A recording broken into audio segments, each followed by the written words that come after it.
옛날 옛적에 오래된 염소가 있었습니다. 그녀에게는 7명의 자녀가 있었습니다. 어머니 많이 아이들을 사랑할 수 있을 만큼 그녀는 그들을 사랑했습니다. 그녀는 숲으로 가서 점심으로 허브와 가지를 가져오려고 했습니다. 그녀는 모든 아이들을 불러 사악한 늑대를 두려워하라고 경고했습니다. 그는 종종 척하지만 그의 무례한 목소리와 검은 발로 즉시 그를 알아볼 수 있습니다.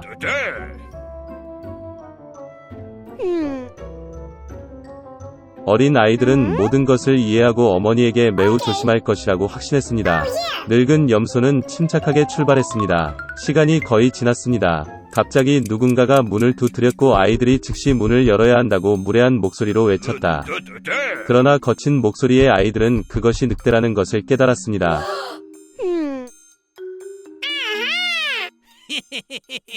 그들은 어머니의 목소리가 아니고 그녀의 목소리는 친절하고 가늘고 이 목소리는 매우 무례해서 늑대라는 뜻이라고 대답했습니다. 그런 다음 늑대는 상인에게 가서 큰 분필을 샀습니다. 그는 그것을 먹었고 그의 목소리는 가늘어졌습니다. 그는 돌아와서 문을 두드렸고 얇은 목소리로 아이들에게 문을 열도록 요청했습니다.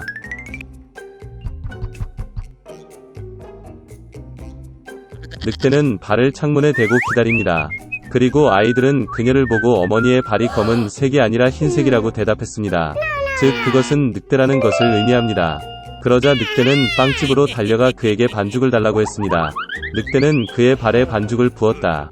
악당은 세 번째로 문에 와서 하얀 발을 창문에 대고 두드렸다. 그들은 발이 하얗다는 아이들을 보았고 그것이 그들의 어머니라고 생각했습니다. 그들은 문을 열었지만 그들 앞에 늑대가 있었다. 그들은 무서워서 사방으로 흩어지기 시작했습니다. 한 아이는 탁자 아래로, 다른 한 명은 침대 위에, 세 번째는 스토브에, 네 번째는 부엌으로, 다섯 번째는 옥장에, 여섯 번째는 싱크대 아래, 일곱 번째는 할아버지 시계에 숨었습니다. 그러나 늑대는 그것들을 모두 발견하고 턱을 열고 하나씩 삼켰습니다. 그가 찾지 못한 한 가지는 시계에 숨어있는 막내였습니다. 배불리 먹은 후 늑대는 떠났다. 그는 나무 아래 푸른 초원에 뻗어 잠이 들었습니다. 곧 늙은 염소가 숲에서 집으로 돌아왔습니다. 오, 그녀는 거기서 뭘 봤어? 점점 문이 활짝 열려 있었다. 테이블, 의자, 벤치가 뒤집히고 세면대가 깨졌고 베개와 담요가 침대에서 던져졌습니다. 그녀는 자녀를 찾기 시작했지만 어디에서도 찾을 수 없었습니다. 나는 그들을 이름으로 불렀지만 아무도 대답하지 않았다.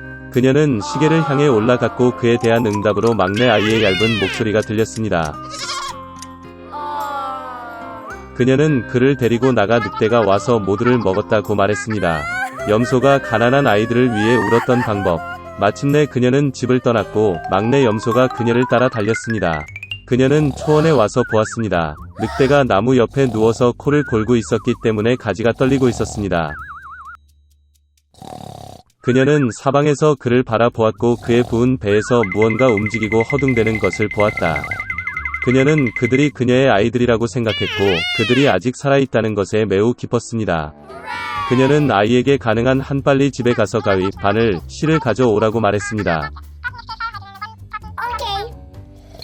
그런 다음 염소는 가위로 늑대의 배를 자르고 거기에서 한 아이가 머리를 내밀었습니다. 그리고 나머지 6명은 뛰쳐나왔고 그들에게 나쁜 일은 없었습니다. 정말 기뻤습니다. 그들은 어머니를 안고 점프하고 춤을 추기 시작했습니다. 그러자 늙은 염소는 늑대가 자고 있는 동안 교훈을 주는 것이 좋을 것이라고 말했습니다. 그들은 돌을 뽑아 늑대의 뱃속에 넣었습니다. 늙은 염소가 배를 꿰매었지만 아무것도 눈치채지 못했고 움직이지도 않았습니다.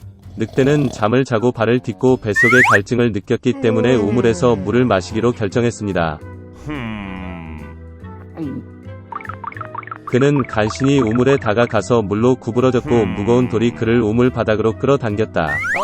7명의 아이들이 이것을 보고 어머니와 함께 기뻐 춤을 추기 시작했습니다.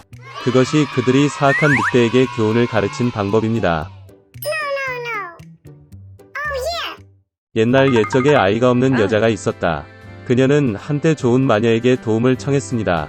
그 여자는 아이를 꿈꾸고 있다고 말했다. 마법사는 그녀에게 씨앗을 주었고 그것을 화분에 심으라고 명령했습니다. 그 여인은 매우 기뻤고 노파에게 감사하고 집으로 돌아갔습니다.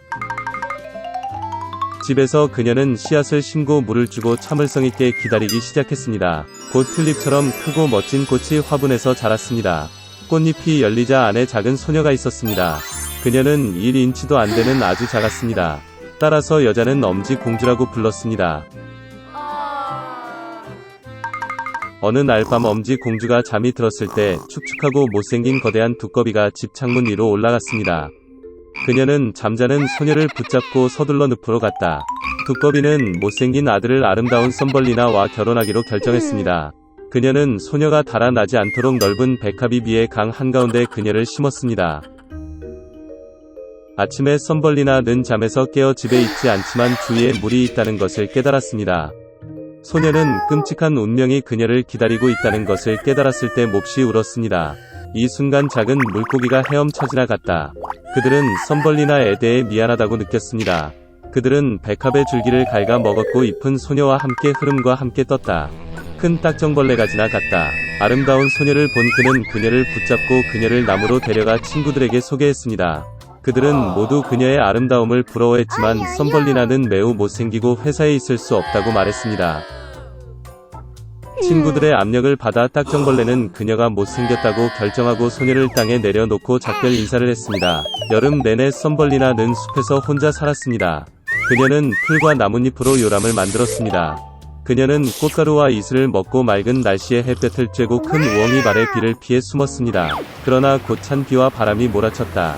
썸벌리나는 겨울 복장이 없었고 얼기 시작했습니다. 소녀는 배고픔과 추위에 시달렸습니다. 그리고 어느 날 그녀는 들쥐의 보호를 받았습니다. 그들은 영광스럽게 함께 살았습니다. 소녀는 집안일로 쥐를 도왔고 그녀의 동화를 말했으며 그 대가로 따뜻한 집과 음식을 받았습니다. 들쥐에는 부자가 된 눈먼 두더지인 이웃이 있었는데 그는 항상 자신의 재산을 세어이 일을 했습니다. 눈이 멀더라도 두더지는 썸벌리나가 매우 귀여워서 그녀와 결혼하겠다고 제안했습니다. 그러나 소녀는 이것에 대해 전혀 행복하지 않았습니다. 그녀는 지루한 두더지를 좋아하지 않았습니다. 한 번은 지하 통로를 걷다가 추위로 거의 죽을 뻔한 상처 입은 제비를 보았다. 겨울 내내 그녀는 아픈 새를 돌보았고 봄에는 그것을 고쳤습니다. 결혼식 전에 썸벌리나는 마침내 태양에 감탄하기 위해 위층으로 올라가게 해달라고 마우스에게 요청했습니다. 그녀가 쥐 구멍에서 나왔을 때 그녀는 제비를 보고 치료했습니다. 썸벌리나는 새에게 그녀가 더러운 두더지와 결혼하고 깊은 지하에서 그와 함께 살도록 강요당하고 있다고 불평했습니다. 제비는 소녀에게 따뜻한 땅으로 날아가도록 초대했고 그녀는 동의했습니다. 그녀는 재빨리 쥐에게 작별 인사를 하고 제비 위로 올라갔고 그들은 날아갔습니다. 멋진 나라에 도착한 썸벌리나는 아름다운 꽃이 가득한 거대한 초원을 보았습니다. 그녀는 자신이 살기에 가장 아름다운 꽃을 선택했습니다.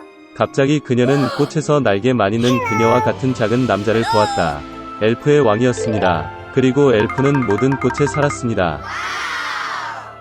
아름다운 엘프는 자신만큼 작고 아름다운 소녀를 본 적이 없습니다. 그는 즉시 썸벌리나와 사랑에 빠졌고 그녀를 그의 아내, 즉 엘프의 여왕이자 꽃의 여왕이 되도록 초대했습니다. 그녀의 모든 모험 끝에 소녀는 매력적인 왕자의 제안을 듣고 기뻤습니다. 그녀는 행복하게 동의했습니다. 엘프는 엄지 공주를 손으로 잡았고 동시에 두 개의 날개가 그녀 뒤에 나타났습니다. 이제 그녀는 엘프의 여왕이 되었습니다. 그 이후로 그들은 행복하게 살았습니다.